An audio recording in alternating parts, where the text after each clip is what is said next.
ça ira, les aristocrates n'ont les pas. A partir do livro Diálogos com Vito Letícia, as origens das aspirações modernas de liberdade e igualdade, organizado pelo coletivo CEMAP Interludium, serão tratadas algumas questões: como podemos conectar os acontecimentos da Grande Revolução Francesa de 1789 com os acontecimentos do processo de formação dos partidos sociais-democratas europeus? De onde vem a dificuldade em pensar e reconhecer as tradições da luta pela liberdade e pela igualdade oriundas da Revolução Francesa? Para Letícia, a Revolução Francesa é o ponto de partida não apenas para entender a gênese da propriedade burguesa e do modo de produção capitalista, como também o processo contemporâneo de desagregação social. Vito Letícia foi um militante trotskista, né, na sua juventude. Ele militou em diversas organizações trotskistas, a fração bolchevique, entre outras. No período da ditadura militar, ele foi preso em São Leopoldo.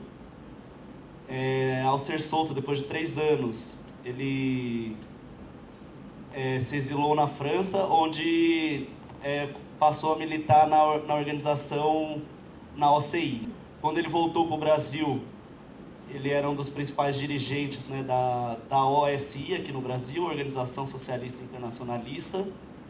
Mas, digamos assim, a gente pode dizer que o Vito era uma espécie de intelectual outsider, no sentido de que não estava atrelado a nenhuma grande universidade nos anos 90. Depois, alguns companheiros,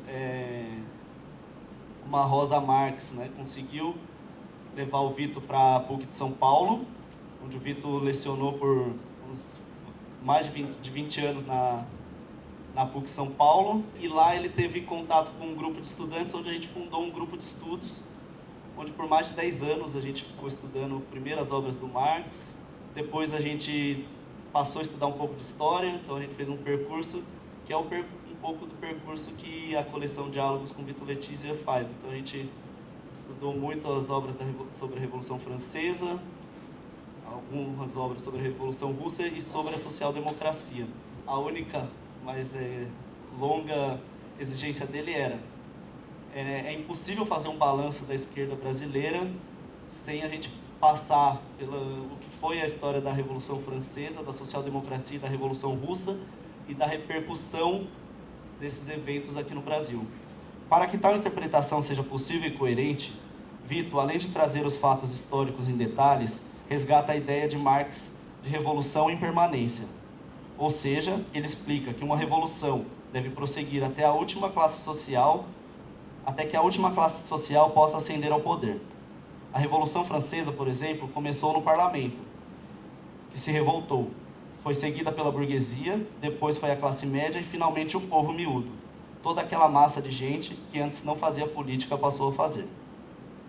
Agora, se em 1789 a classe trabalhadora ainda era minoritária, a ponto da lei, por exemplo, a lei Le Chapelier, que proibia as greves, não ter sido um prejuízo para o movimento, ou ainda o massacre de 300 trabalhadores em uma fábrica de papel de paredes não ter tido grande repercussão, isso, só um parênteses aqui, esses fatos, principalmente dessa greve de trabalhadores, foi interessante que no primeiro debate do primeiro livro, o Cogiola e o Paulo Arantes ficaram perguntando de onde que ele tirou essa referência, que veio o Cogiola, um erudito no tema, versus ele nunca tinha escutado falar de uma greve de operários logo antes da Revolução Francesa.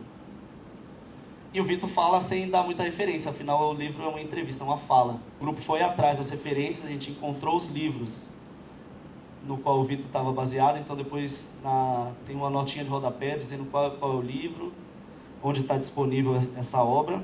A edição do livro é absolutamente primorosa, né? Muito bem cuidada, sobre vários aspectos formais, mas, sobretudo, talvez, na maneira como os editores do livro tiveram a capacidade, que eu acho que não era fácil, de restituir, acho que características que me parece que eram de fato do Vito Letícia. Como disse, eu não conheci mas dá para conhecê-lo através da leitura do livro, porque ele tem essa dimensão absolutamente vívida, né, de serem diálogos praticamente transcritos diretamente em gravação. E o que transparece do Vitor Letícia no livro?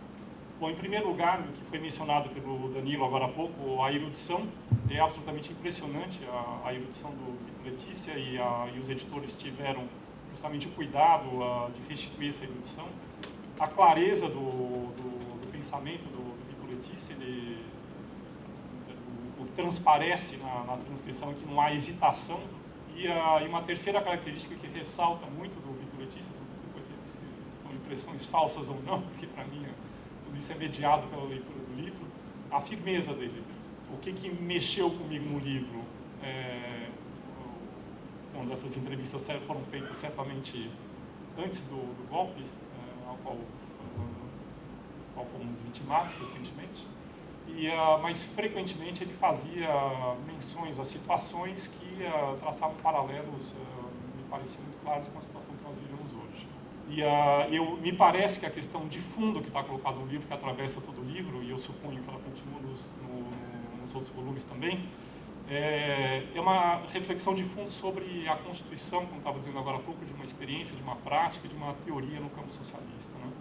E eu entendo que a premissa que existe no livro é de que essa experiência socialista ela não pode ser amarrada limitadamente à Revolução Russa. Daí o sentido desse livro. As questões abrem para temas contemporâneos, mas eu gostaria de voltar um pouco para a Revolução Francesa mesmo. E a curiosidade, porque eu não conheço a obra do Vitor Letícia, e eu não sei, não consegui entender muito bem como ele concebe o processo revolucionário da França do final do século XVIII.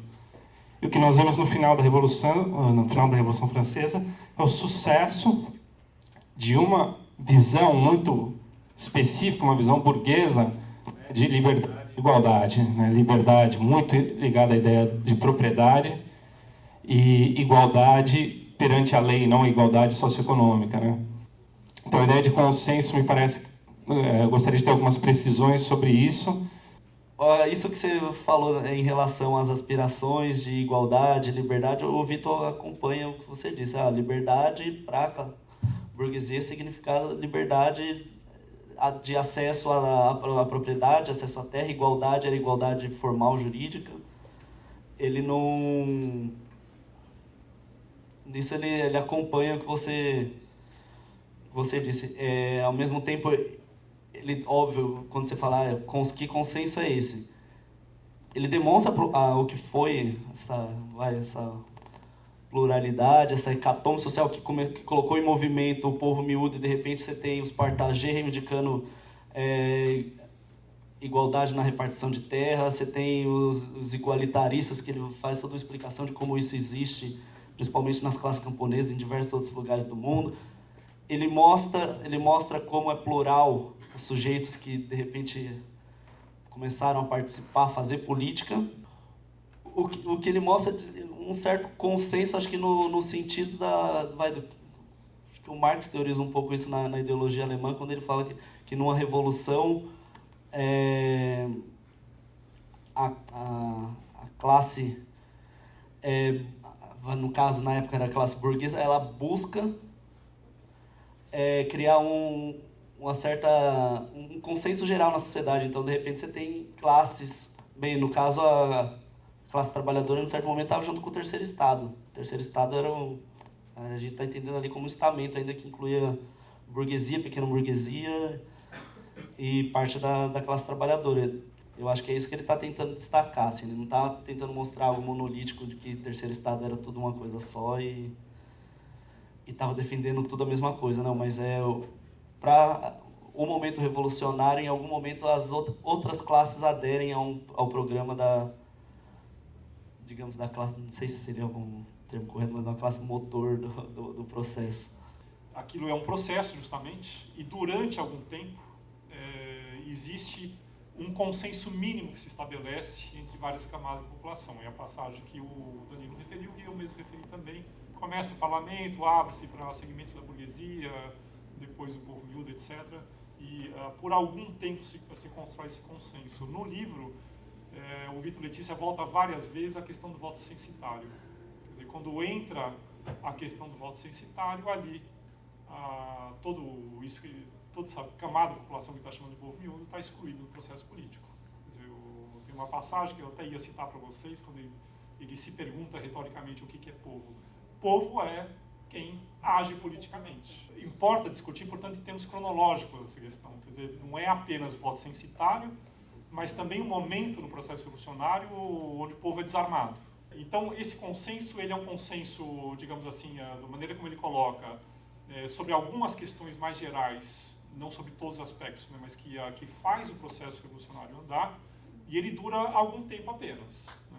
Então, o Danilo referiu, por exemplo, agora há pouco o François Furet, que vai estender o processo revolucionário até 1880, não é isso? Ele leva lá para frente.